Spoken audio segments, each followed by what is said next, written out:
आप इतनी अच्छी हिंदी बोल रहे हो? बस इंडिया में रहते हैं, हिंदी नहीं बोल पाएंगे तो ये कैसा होगा। क्या नाम है आपका? मेहदी हसन अहमद। ओह, मेहदी हसन। हम वहाँ से 20 साल पहले आए थे करीब, इनलीगल तरीके से आए थे, इसलिए जा नहीं पाए, हम यहाँ ही रह गए थे। तो आपने पढ़ाई लिखाई यहीं की? नहीं, पढ़ाई लिखाई नहीं, एक्चुअली मेरे आंखों में प्रॉब्लम था तो पापा मम्मी को लगा था कि यहाँ डॉक्टर दिखाने से ठीक हो सकता है, ऐसा ही उनको लगा था, इसलिए जैसे भी हो वो इनलीगल तरीके से आ गए थे यहाँ पे। फिर जाने का मौका तो नहीं मिला, फिर 20 साल गुजर गया, उसके बाद अब जाने का मौका मिला है, शहर की वजह से ही शायद मौका मिला है वो, तो आज जा रहे हैं। तो एक बात बताइए, आपके देखने में बंगाल में और इस पूरे इलाके में कितने बांग्लादेशी हैं इस तरह? कम से कम 20-30 लाख तो मिल ही जाएंगे। कैसे आपको मालूम? मतलब जिस दिन से इस बॉर्डर को खोल दिया गया है, डेली मतलब 2000-3000 करके भी लोग गए हैं कुछ। जय हिंद दोस्तों, वंदे मातरम। पश्चिम बंगाल की सियासत में भूचाल आ गया है। चुनाव आयोग की स्पेशल इंटेंसिव रिवीजन यानी कि एसआईआर की प्रक्रिया ने एक के बाद में एक ऐसे फर्जीवाड़े उजागर कर दिए हैं जो न केवल लोकतंत्र की जड़ों को खोखला कर रहे हैं बल्कि पूरे देश के लिए खतरे की घंटी बजा रहे हैं। बांग्लादेशी घुसपैठिए जो ममता बनर्जी की सत्ता को बचाने के लिए वोटर आईडी हासिल करने के लिए ससुर को बाप बना रहे हैं, मौलाना बनकर के फर्जी दस्तावेज जुटा रहे हैं। ये खुलासे दोस्तों सुनकर के हर भारतीय हैरत में पड़ गया है। ये सब कुछ ममता बनर्जी के शासन में हो रहा है, जहां पर घुसपैठियों को संरक्षण देकर के वोट बैंक बनाया गया है। एसआईआर ने दोस्तों इस घिनौने खेल को पूरी तरीके से बेनकाब कर दिया है, लेकिन ममता बनर्जी की तीखी आलोचना अब चारों तरफ होती हुई दिख रही है कि चुनाव जीतने के लिए ममता ने क्या क्या हथकंडे अपनाए हैं, अब ये देश देख रहा है। क्या दोस्तों वो इन फर्जीवाड़ों की रक्षक बनी हुई हैं? आइए इन मामलों की पूरी कड़ियों को जोड़ते हैं और ममता सरकार की घटिया राजनीति को उजागर करते हैं। मैं आपको उन तमाम मौलानाओं के बारे में भी बताऊंगा जो बांग्लादेशी हैं लेकिन ममता बनर्जी के रहमो कर्मों पर पश्चिम बंगाल में मौज काट रहे थे।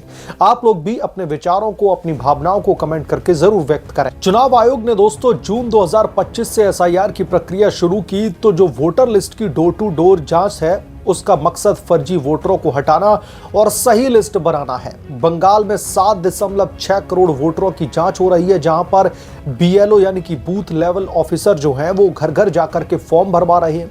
लेकिन ममता बनर्जी ने इसे बीजेपी की साजिश बताकर के विरोध किया और दिल्ली में 1 लाख लोगों को प्रदर्शन करने की धमकी दे दी है। विपक्ष का कहना है कि ममता बनर्जी एसआईआर को रोकना चाहती हैं क्योंकि ये उनके बोगस वोटर बेस को पूरी तरीके से उजागर कर रहा है। एसआईआर से अब तक सैकड़ों फर्जी मामले सामने आ चुके हैं। बीजेपी का दावा है कि 1 करोड़ 25 लाख बांग्लादेशी मुस्लिम और रोहिंग्या घुसपैठिए वोटर लिस्ट में घुस चुके हैं। दोस्तों बिहार में एसआईआर से 66 लाख फर्जी नाम हटे और बंगाल में भी यही खेला हो रहा था। सीमावर्ती इलाकों जैसे कि उत्तर और दक्षिण 24 परगना, मुर्शिदाबाद, मालदा में सबसे ज्यादा घुसपैठे हुई हैं, जहां पर मुस्लिम आबादी 2011 की दोस्तों 27% से बढ़कर के अचानक से 35% हो गई। अब दोस्तों घुसपैठिए एसआईआर के डर से हकीमपुर बॉर्डर पर लाइन लगा करके खड़े हैं, बांग्लादेश लौटने के लिए तैयार हैं। एसआईआर ने ऐसे ऐसे हथकंडे उजागर किए हैं जो फिल्मी लगते हैं सुनने में, लेकिन हकीकत है। मौलाना मोहम्मद खलील मुल्ला का दोस्तों एक मामला आया है सामने, उसने पूरे देश को अचंभित कर दिया है। बांग्लादेश से 35 साल पहले घुसे इस घुसपैठिए ने साल 2023 में वोटर आईडी बनवाने के लिए ससुर का नाम पिता लिखा, स्थानीय महिला से शादी करके बस गया और जो अब मौलाना बन चुका है। उसने खुलासा किया, खुद ही खुलासा किया है कि मैं बांग्लादेशी हूं, आईडी के लिए ससुर को बाप बनाया। उसकी पत्नी रहीला बेगम ने कहा कि मुझे नहीं पता था कि ससुर का नाम पति के पिता और मेरे पिता दोनों जगह पर लिखा हुआ है। यह मामला एसआईआर के दौरान बीएलओ जांच में दोस्तों पकड़ा गया। शेख रिजाउल मंडल का एक और फर्जीवाड़ा आया जो वो भी श्रीरामपुर में था। इसी इलाके में शेख ने भी ससुर का नाम पिता बता करके वोटर आईडी को हासिल कर दिया। स्थानीय शिकायतें की गई और एसआईआर ने इसे पूरी तरीके से बेनकाब कर दिया। दोस्तों वो भी बांग्लादेशी घुसपैठिए हैं जो ममता बनर्जी को वोट डालने के लिए ये तिकड़म भिड़ा रहे हैं। बांग्लादेशी अभिनेत्री शांता पॉल का डुप्लीकेट आईडी घोटाला आपको याद ही होगा, जो कि अगस्त के महीने में इसी साल आया था। 28 वर्षीय मॉडल शांता पॉल को 2 आधार कार्ड, वोटर आईडी और राशन कार्ड के साथ में गिरफ्तार किया गया। वो भी बांग्लादेशी है, लेकिन टीएमसी शासन में फर्जी दस्तावेज बनवा करके वहां पर आराम से रह रहे थे। ये मामला एसआईआर से पहले का है, लेकिन अब दोस्तों इसमें भी जुड़ चुका है कि एक बांग्लादेशी दंपत्ति पर भारतीय और बांग्लादेशी दोनों दस्तावेज रखने का आरोप है। एसआईआर जांच में वोटर आईडी फर्जी पाई गई। दक्षिण और उत्तर 24 परगना में तकरीबन 127 फर्जी वोटर पकड़े गए। सीईओ ने जांच के आदेश दे दिए हैं। शुभेंदु अधिकारी ने कहा है कि तृणमूल कांग्रेस ने 1 करोड़ फर्जी वोटर बनवाए हैं। आप लोग समझिए दोस्तों, 1 करोड़ फर्जी वोटर कितना बड़ा नंबर होता है, जो सरकार को पलटने में और बनाने में एक बहुत बड़ी भूमिका निभा सकता है। ये मामले सिर्फ नमूने हैं। एसआईआर से अब तक सैकड़ों घुसपैठिए पकड़े गए हैं जो फॉर्म 6 भर करके फर्जी प्रमाण पत्र बनवा रहे थे। ममता बनर्जी का शासन बंगाल को घुसपैठ का केंद्र बना चुका है। 2217 किलोमीटर बांग्लादेशी बॉर्डर पर जो बीएसएफ तैनात है, लेकिन ममता बनर्जी की सरकार की नाकामी से घुसपैठ बढ़ी है। बीजेपी के नेता अमित मालवीय ने कहा है कि ममता घुसपैठियों को संरक्षण देती है।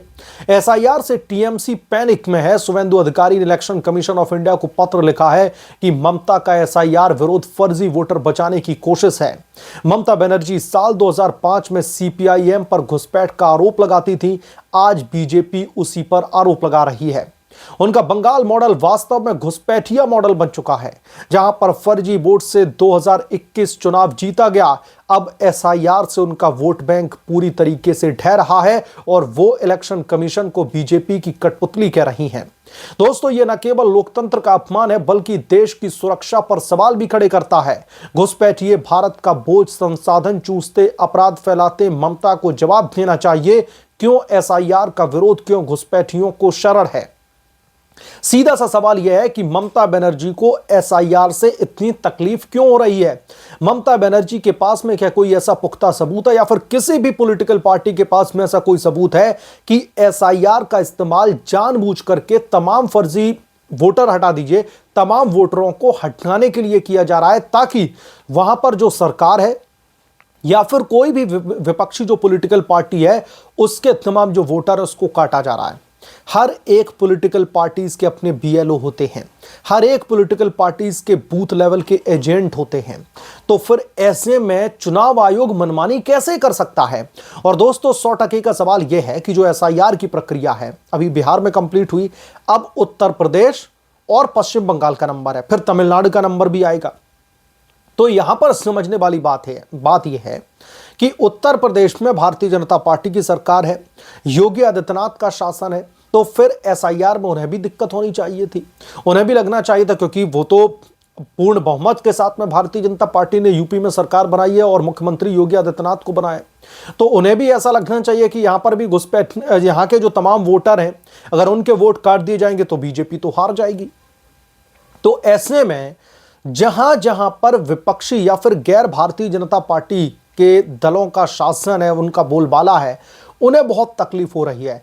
ममता बनर्जी को मैं चैलेंज के साथ में कहना चाहता हूं कि आप एक सिंगल वोटर लेकर के आइएगा एसआईआर की प्रक्रिया के बाद में कि इस वोटर का नाम वोटर लिस्ट में होना चाहिए था, लेकिन वोटर लिस्ट से काट दिया गया।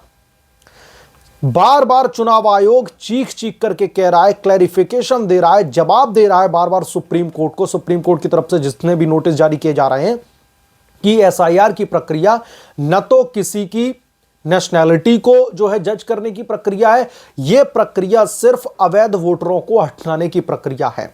अब ये अवैध वोटर सिर्फ बांग्लादेशी घुसपैठिए नहीं है, ये वो लोग भी हैं जो रियल में जिंदा ही नहीं है, लेकिन उनके वोटर आईडी कार्ड अभी भी चल रहे हैं।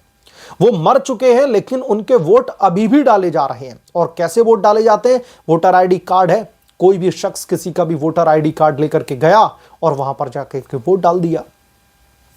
चुनाव आयोग का फोकस है कि जितने भी डुप्लीकेट वोटर हैं, जैसे किसी के 2-2 बार अगर वोट बने हुए हैं, 2-2 जगह पर वोट बने हुए हैं, उन वोटरों को भी हटवाना है।